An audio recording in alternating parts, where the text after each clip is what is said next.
Welcome to the channel paper teacher. इस video में हम डिस्कस करेंगे सीटेट 2012 के क्वेश्चन पेपर को। तो ये प्रीवियस ईयर क्वेश्चन पेपर होगा प्राइमरी स्टेज के लिए और इसमें हम मैथ्स के सेक्शन को डिस्कस करेंगे। तो आइए देखते हैं। मैथ्स का पेपर 2012 में इस तरह से आया था और इसमें हम देखेंगे सबसे पहले क्वेश्चन को। तो यहाँ पे क्वेश्चन किया गया है कि अगर क्लास 5 के बच्चे हैं, कक्षा 5 के विद्यार्थी हैं, उन्हें हमें समतल आकृतियों के बारे में पढ़ाना है, उसके क्षेत्रफल की संकल्पना के बारे में, तो उसको हम कैसे परिचित करा सकते हैं। तो समतल आकृति को दिखाने के लिए हमें उन्हें कुछ ऐसी वस्तुएं दिखानी पड़ेंगी जिनका पृष्ठ हो, जिनसे जो है कोई चीज़ मापी जा सकती हो, मतलब कोई आकार हो उनका। तो इस तरह से हम उन्हें विभिन्न वस्तुओं जैसे कि हथेली, पत्ती, पेंसिल आदि की सहायता से किसी भी आकृति के क्षेत्र में क्षेत्रफल को मापना बताएंगे। तो इस तरह से जब बच्चों को कई सारी चीज़ें दिखाई जाएंगी, जैसे हथेली है, पत्ती है या पेंसिल है, तो उनको सहायता मिलेगी कि वो एक आकृति के क्षेत्रफल को समझ सकें, जिससे कि समतल आकृतियों के क्षेत्रफल को वो समझ पाएँ और इन सारी जो है वस्तुओं से, आकृतियों से किसी न किसी क्षेत्रफल को मापा जा सकता है। तो यहाँ पे डी ऑप्शन करेक्ट हो जाता है। नेक्स्ट क्वेश्चन पे चलेंगे अब। नेक्स्ट क्वेश्चन आ जाता है कि गणित में गणना करने संबंधी कौशलों को किसके द्वारा बढ़ाया जा सकता है। तो गणित में जब गणना करते हैं, कैलकुलेशन करते हैं, तो इस जो है स्किल को कैसे बढ़ाया जा सकता है। इस स्किल को जितना ज़्यादा आप प्रैक्टिस करेंगे, जितना ज़्यादा आप क्रियाशील गतिविधियां करेंगे, जितना ज़्यादा आप एक्सरसाइज करेंगे अपनी जो है क्वेश्चंस का, उतना ज़्यादा जो है आपकी कैलकुलेशन स्किल बेहतर होती चली जाएगी। तो यहाँ पे ए ऑप्शन के लिए करेक्ट हो जाता है। नेक्स्ट क्वेश्चन आ जाता है अब। नेक्स्ट क्वेश्चन यहाँ पे आ जाता है क्वेश्चन नंबर 3 कि कक्षा 3 के विद्यार्थियों को अगर लंबाई के बारे में पढ़ाना है तो उसकी विभिन्न इकाइयों को पढ़ाने के लिए शिक्षक कौन सी सामग्रियों का यूज़ करेगा, ये पूछा जा रहा है। तो जाहिर सी बात है, अगर कक्षा 3 के जो है विद्यार्थी हैं तो उन्हें लंबाई के बारे में जो है पता नहीं होगा, लेकिन उन्होंने अपने दैनिक जीवन में उपयोग होने वाली वस्तुओं को देखा होगा। तो अगर आप उन वस्तुओं को उन्हें दिखाएंगे उन बच्चों को, तो वो समझ सकते हैं कि लंबाई क्या होती है। तो वो जो है कोऑर्डिनेट कर पाएंगे लंबाई को और उन दैनिक जीवन में यूज़ होने वाली वस्तुओं को। जैसे कि लंबाई के विभिन्न वस्तुएं होती हैं। रूलर आप दिखा सकते हैं, रूलर की छड़ी, और या फिर मापने वाली पट्टी को दिखा सकते हैं। तो वास्तुकार आकार में जो भी लंबाई की वस्तुएं हैं, उन्हें दिखाकर आप कक्षा 3 के विद्यार्थियों को लंबाई के बारे में बता सकते हैं। ए ऑप्शन यहाँ पे करेक्ट हो जाता है। नेक्स्ट क्वेश्चन आ जाता है 4th नंबर पे, जो यहाँ पे 34 नंबर पे दिया गया है। तो इसमें पूछा गया है कि कक्षा 3 के विद्यार्थियों को संख्या पद्धति पढ़ाने का क्या उद्देश्य होता है। संख्या पद्धति का मतलब है, जैसे कोई नंबर यहाँ पे लिखा है 2025, तो यहाँ पे उसको पढ़ने के लिए संख्या पद्धति में बताया जाता है। जैसे कि इसको आप इकाई का अंक मानेंगे, दहाई, सैकड़ा, हज़ार। तो यहाँ से पढ़ना अब स्टार्ट करेंगे 2025। तो ये जो है संख्या पद्धति में आपको पढ़ने के लिए बताया जाता है। तो यहाँ कक्षा 3 के विद्यार्थियों को पढ़ाने का उद्देश्य यही होता है कि उन्हें सैकड़ा, दहाई और इकाई के समूह को देखना आ जाएगा और अंक जो हैं उनका स्थानीय मान जानने की सार्थकता आ जाएगी। मतलब बच्चे ये समझ सकेंगे जो स्थानीय मान है वो किस हिसाब से रखा जाता है अंकों का, और वो उन्हें पढ़ना सीख जाएंगे, उनकी वैल्यूएशन सीख जाएंगे कि इकाई पे, दहाई पे, सैकड़ा, लाख, 10 लाख तो कैसे जो है वर्ड लिखे जाएंगे, शब्द जो है कैसे लिखे जाएंगे, ये सब अंकों में उन्हें लिखना उन्हें आ जाएगा, शब्दों में लिखना आ जाएगा इस तरह से। तो यहाँ पे डी ऑप्शन इसके लिए करेक्ट हो जाता है। नेक्स्ट क्वेश्चन आता है अब 35 नंबर पे, जिसमें पूछा जा रहा है कि सबसे उपयुक्त व्यूह रचना जिसका प्रयोग धन राशि के योग की कुशलता को आत्मसात करने के लिए किया जा सकता है, डैश है। तो ये क्या मानी जाती है? भूमिका निर्वाहन, रोल प्ले इसको कहते हैं।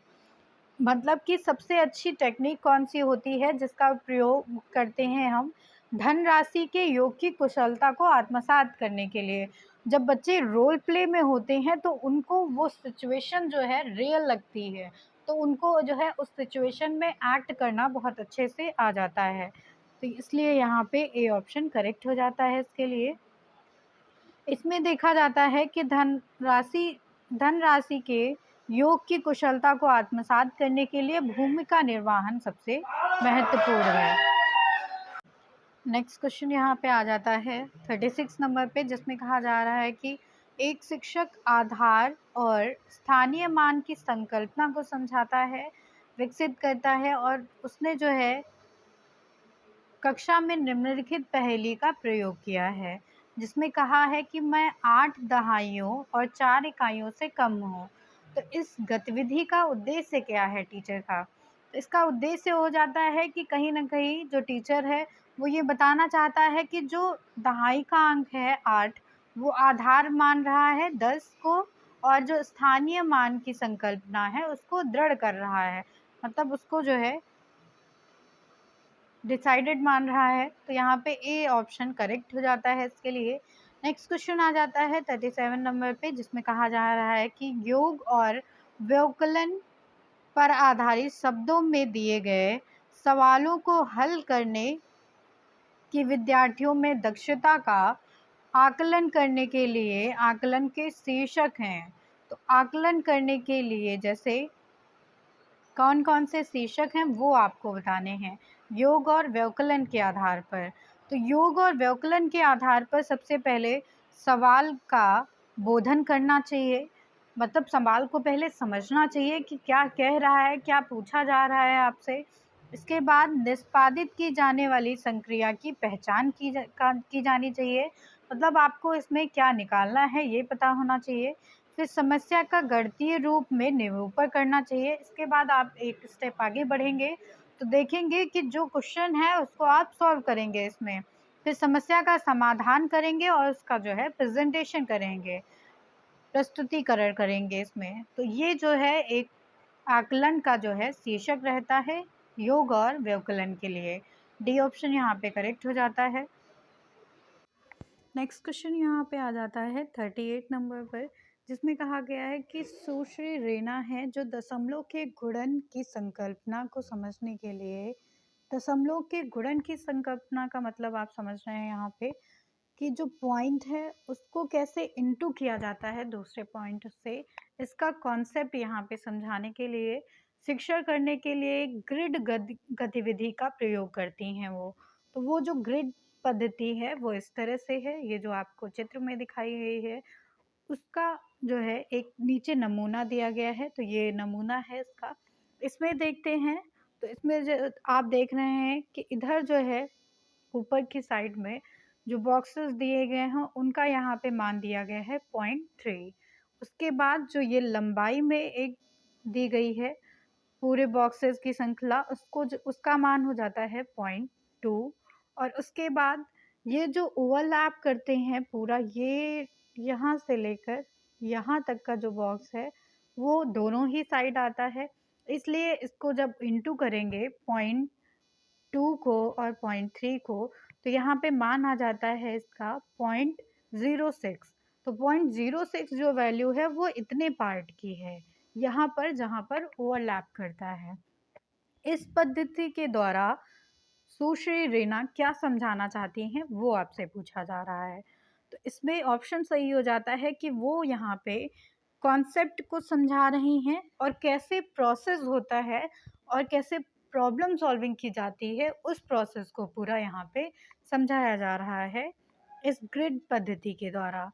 तो यहाँ पे वो संकल्पनात्मक ज्ञान को यानी कि कॉन्सेप्चुअल नॉलेज को और समस्या समाधान यानी कि प्रॉब्लम सॉल्विंग पर ज़्यादा बल दे रही हैं, और उसके साथ ही प्रक्रमणशील ज्ञान पर कम ध्यान दे रही हैं। मतलब कैसे प्रोसेस हो रहा है उसको कम समझाया जा रहा है यहाँ पे, लेकिन कॉन्सेप्ट क्या फॉलो हो रहा है, प्रॉब्लम कैसे सॉल्व करनी है उस पे जो है ज़्यादा बल दिया जा रहा है। तो यहाँ पे डी ऑप्शन करेक्ट हो जाता है। नेक्स्ट क्वेश्चन 39 है यहाँ पे। भिन्न के योग की संकल्पना को पढ़ाने के लिए एक योजना बनाई जाती है जिसमें शिक्षक जो है वो पट्टी मोड़ने वाली गतिविधि का प्रयोग करते हैं। भिन्न के योग की मतलब आप समझ रहे हैं, जैसे भिन्न फॉर्म में ये लिखा है 1/2 और उसके बाद भिन्न फॉर्म में ये लिखा है 1/4। तो इस तरह से इसको भिन्न फॉर्म कहा जाता है। इसको समझाने के लिए एक जो है शिक्षक यहाँ पे पट्टी का यूज़ कर रहे हैं जिसमें 1/2 भाग जो है मोड़ दिया गया है, ये देख रहे हैं आप। फिर 1/4 भाग मोड़ दिया गया है, उसके बाद 1/8 भाग है जिसको मोड़ा गया है। तो ये जो गतिविधि है इसमें क्या समझाया जा रहा है? इस गतिविधि में जो है समझाया जा रहा है कि विषय वस्तु की पूर्व की जो है ये गतिविधि है। मतलब आप पढ़ाने से पहले ये काम कर रहे हैं उस कॉन्सेप्ट को क्लियर करने के लिए। तो यहाँ पे सी पॉइंट जो है करेक्ट हो जाता है। नेक्स्ट क्वेश्चन है यहाँ पे 40 नंबर पे कि कक्षा 4 है, कक्षा 4 के विद्यार्थी हैं और उनको जो है समझाया जा रहा है कि जब भी शेष जो बचेगा वो विभाजक से हमेशा कम होगा। तो इसके लिए उचित उपागम क्या होता है?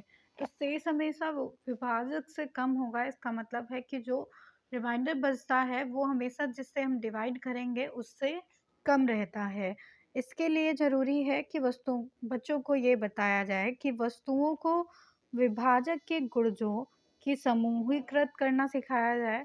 मतलब कि जो वस्तु है उसके विभाजक के गुणजों को मतलब समूह में बनाना आना चाहिए, उनको पेयर्ड करना आना चाहिए और उसके बाद प्रदर्शित करना कि वस्तुओं की संख्या जो समूह में नहीं है विभाजक से कम है। तो जो समूह में नहीं होगा, जो ग्रुप में नहीं आएगा, वो जो संख्या बचेगी वो हमेशा विभाजक से कम रहेगी, जिसे हम डिवाइड करेंगे उससे हमेशा कम होगी। सी ऑप्शन यहाँ पे करेक्ट है। नेक्स्ट क्वेश्चन आ जाता है यहाँ पे 41 नंबर पे। दी गई आकृति, ये जो आकृति नीचे दी गई है इसमें जो है समान आकार के 5 वर्ग हैं और जिनका क्षेत्रफल दिया गया है 180। इसके बाद पूछा गया है कि इसका जो है इस आकृति का परिमाप बताना है। इस आकृति के परिमाप को निकालने के लिए जो वर्ग का क्षेत्रफल है वो दिया गया है 180। इसको हम डिवाइड करेंगे, वर्ग के जो 5 वर्ग हैं तो 5 से डिवाइड कर देंगे, 36 यहाँ पे आ गया, 36 सेंटीमीटर स्क्वायर। इसके बाद वर्ग की जब एक सतह निकाली जाएगी तो इसका जो है वर्गमूल हो जाएगा, तो यहाँ पे 6 सेंटीमीटर आ जाएगा। इसके बाद हम चित्र का परिमाप निकालेंगे, तो चित्र का परिमाप निकालने के लिए चित्र को देखते हुए एक सतह जो है उसको इंटू कर देंगे और सबको जो है प्लस कर लेंगे, तो यहाँ पे 72 आ जाएगा। 72 B option is correct. Next question यहाँ पे आ जाता है कि भिन्नों का योग पढ़ाते समय श्री सिंह जो हैं वो ये देखते हैं कि इसमें त्रुटि जो है बहुत आम पाई जा रही है, तो इस तरह से बच्चों ने उनके योग किया है भिन्न का, क्योंकि ये योग जो है वो गलत हो जाता है यहीं पे, क्योंकि आप एलसीएम लेंगे 3 और 5 का तो यहाँ पे 15 आएगा। तो इस तरह से ये योग गलत है। इसमें जो है श्री सिंह इस उपचारात्मक कार्य के लिए क्या करेंगे, इसके उपचारात्मक कार्य के लिए, तो इसमें उनको अब असमान भिन्न जो हैं जैसे डिफरेंट संख्याएं दी गई हैं तो उनका योगफल कैसे लेना है, योग की संकल्पना उनके क्या होती है, कॉन्सेप्ट जो है उसको स्पष्ट करना चाहिए थ्रू द पिक्चर्स। तो चित्रात्मक रूप से उसको स्पष्ट करना चाहिए। उसके बाद में समान प्रकार के सवाल, मतलब इस तरह से और सारे क्वेश्चंस की जो है प्रैक्टिस करानी चाहिए अपने बच्चों को। इस तरह से यहाँ पे ऑप्शन करेक्ट हो जाता है। नेक्स्ट क्वेश्चन यहाँ पे आ जाता है कि एक ठोस है, यहाँ पे जैसा आपको दिखाई दे रहा है क्यूबिकल ब्लॉक है, ये क्यूबिकल ब्लॉक की जो है आकृति में है, ये घनीय ब्लॉक के आकृति में, जिसकी प्रत्येक जो भुजा है वो 1 सेंटीमीटर की है। तो आपको बताना है इसमें ब्लॉकों की संख्या क्या है। ब्लॉकों की संख्या को ज्ञात करने के लिए आप यहाँ पे देखेंगे कि जो आकृति है वो घनाकार है। इसमें जब घनाकार आकृति है ये, तो यहाँ पे 1 सेंटीमीटर की प्रत्येक भुजा दे रखी है। इसमें आपको ये क्लियर हो जाता है कि इसमें 5 घन जो है ऊंचाई के रूप में लगे हैं, 4 घन लंबाई के रूप में हैं, 3 घन जो है चौड़ाई के रूप में लगे हुए हैं। ये 3 घन जो है यहाँ पे चौड़ाई के रूप में है, 4 घन आपको लंबाई के रूप में मिल रहे हैं। तो तो इस तरह से ये जो 4, 5 और 3 घन आपको ऊंचाई, लंबाई और चौड़ाई के रूप में मिले हैं, उनको जो है आप इंटू करेंगे तो इससे आपके जो है ब्लॉकों की संख्या ज्ञात हो जाएगी। तो यहाँ पे घनाभ का आयतन निकालने के लिए घनों की संख्या को इंटू कर देंगे। 1 सेंटीमीटर की भुजा है, 1 सेंटीमीटर को पहले 4 से इंटू करेंगे, तो ये जो है लंबाई वाले घन आ जाएँगे। फिर इंटू करेंगे 1 सेंटीमीटर भुजा को 3 जो है घन के चौड़ाई से, तो ये चौड़ाई वाले के घन की संख्या आ जाएगी। इसके बाद 1 सेंटीमीटर को इंटू करेंगे 5 से, तो ये ऊँचाई के आ जाएँगे।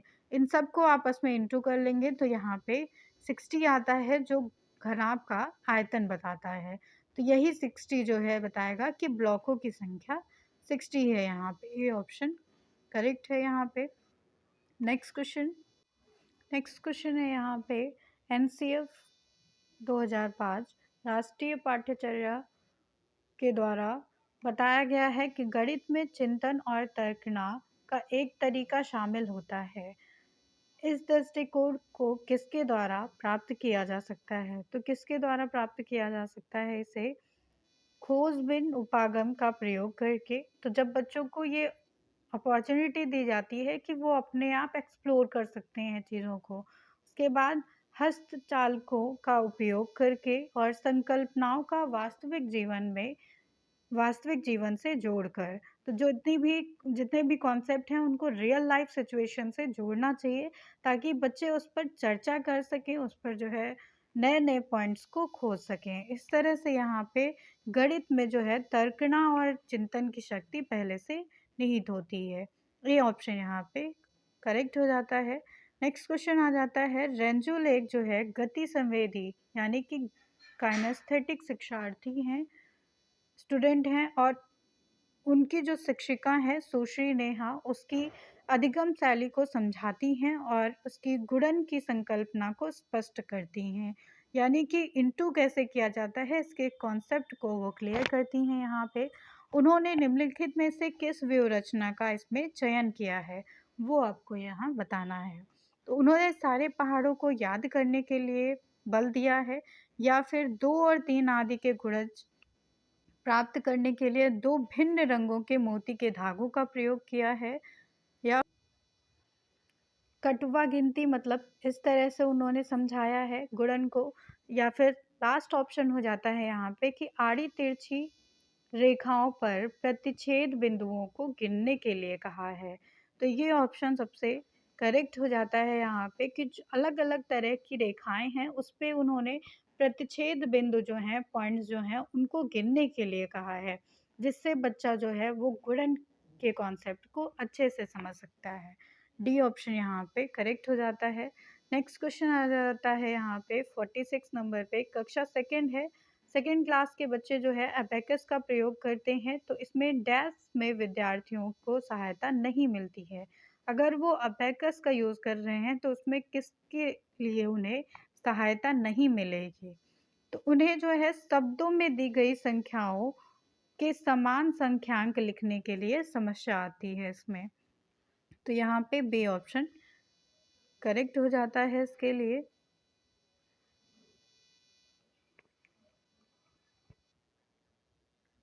नेक्स्ट क्वेश्चन आ जाता है अब 47 नंबर पे, जिसमें कहा गया है कि निम्नलिखित में से किस विभाजन में शेष उससे अधिक होगा जब आप 176 को 3 से विभाजित करते हैं। तो जब आप 176 को 3 से जो है डिवाइड करते हैं तो ऐसा कौन सा जो है इसमें पार्ट है जिसमें शेष जो है उसके विभाजन से अधिक माना जाएगा? तो इसमें आप डिवाइड जब करेंगे तो देखिए, जब आप 3 से इसको भाग देंगे तो यहाँ पे जो बचेगा वो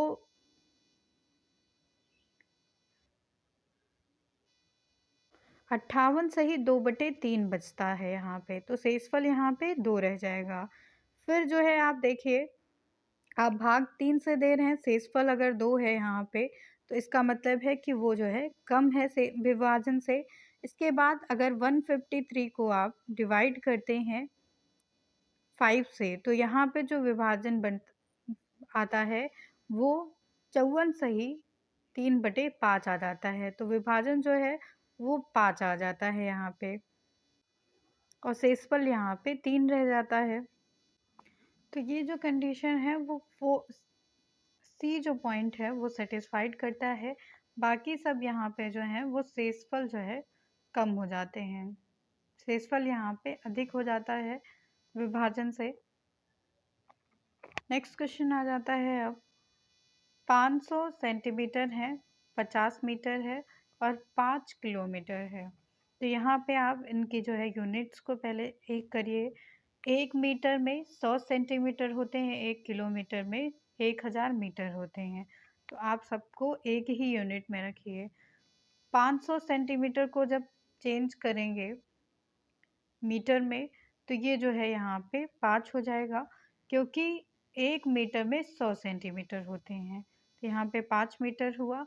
उसके बाद 50 मीटर है, तो 50 मीटर को जब मीटर में चेंज करेंगे तो वह वैसे ही रहेगा। देन 5 किलोमीटर है, तो 1 किलोमीटर में 1000 मीटर होते हैं। तो 5 किलोमीटर का मतलब है 5000 मीटर। यहाँ पे हम प्लस कर लेंगे तो ये आ जाएगा 5055 मीटर टोटल। 5055 मीटर का मतलब है बी ऑप्शन यहाँ पे करेक्ट है। नेक्स्ट क्वेश्चन यहाँ पे आ जाता है पैटर्न की पहचान करना और उन्हें पूरा करना प्राथमिक स्तर पर गणित के पाठ्यक्रम का एक अनिवार्य हिस्सा होता है। क्योंकि तो क्यों एक अनिवार्य हिस्सा है कि हम पैटर्न की पहचान करें और उन्हें पूरा करें? तो इसका मतलब है कि इससे जो है विद्यार्थियों में सृजनात्मकता को बढ़ावा दिया जाता है, बच्चों की क्रिएटिविटी को इसमें इंक्रीज किया जाता है। उसके साथ ही संख्याओं और संक्रियाओं को की विशेषता को जो है इसमें समझाया जाता है।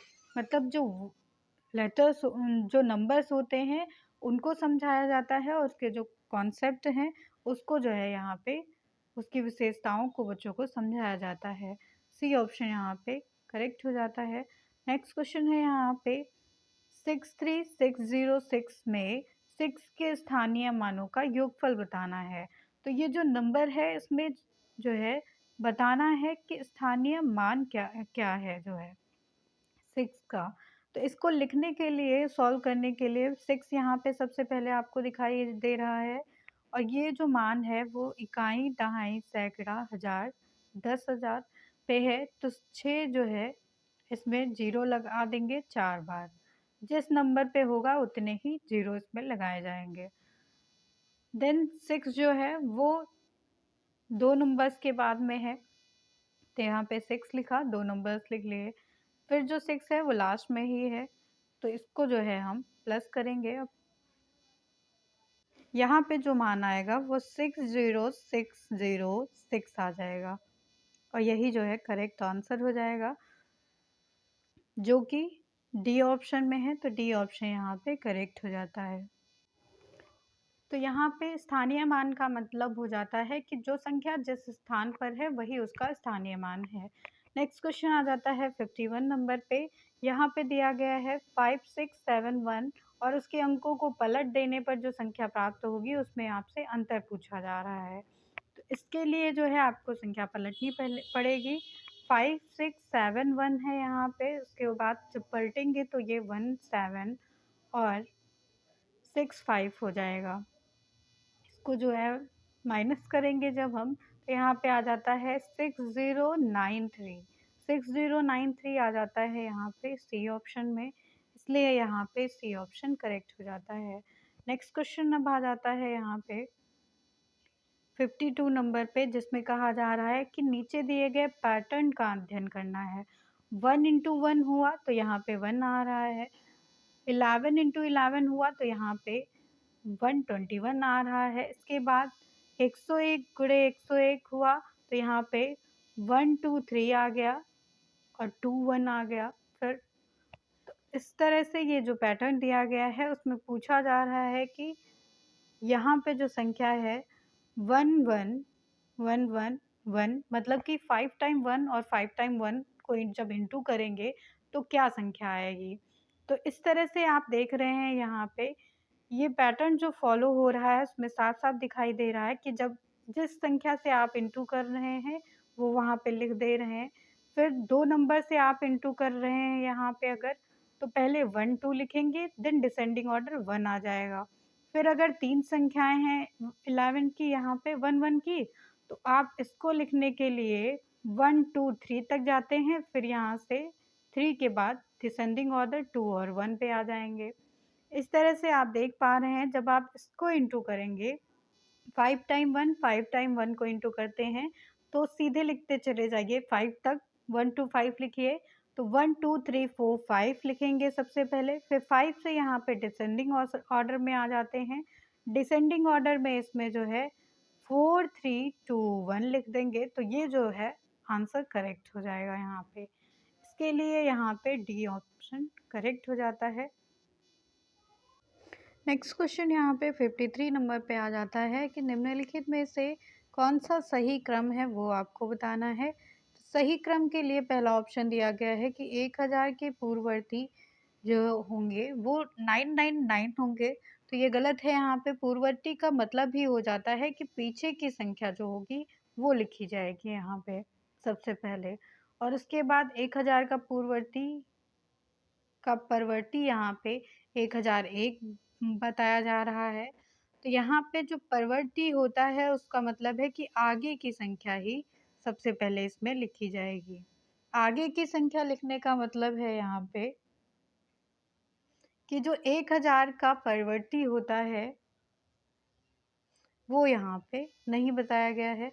नेक्स्ट यहाँ पे आ जाता है डी ऑप्शन, देखेंगे कि 1000 का जो परवर्ती है वो पूर्ववर्ती, उसका जो पूर्ववर्ती होगा वो 1000 होगा, तो 1000 का परवर्ती जो देखेंगे हम वो 1000 होगा, इसलिए यहाँ पे डी ऑप्शन करेक्ट हो जाता है, जिसमें बताया गया है कि परवर्ती का मतलब है कि आगे की संख्या और पूर्ववर्ती का मतलब हो जाता है कि पीछे की संख्या। नेक्स्ट क्वेश्चन है यहाँ पे 54 नंबर पे कि एक दुकान में 239 खिलौने हैं यहाँ पे, तो 70 और खिलौने लाए गए हैं वहाँ पे, उसमें से 152 बिक गए हैं, तो बचे हुए खिलौनों की संख्या बतानी है। टोटल खिलौने हैं 239, जिसमें से 70 जो खिलौने हैं वो बिक गए हैं और लाए गए हैं, तो इनको प्लस कर लेंगे।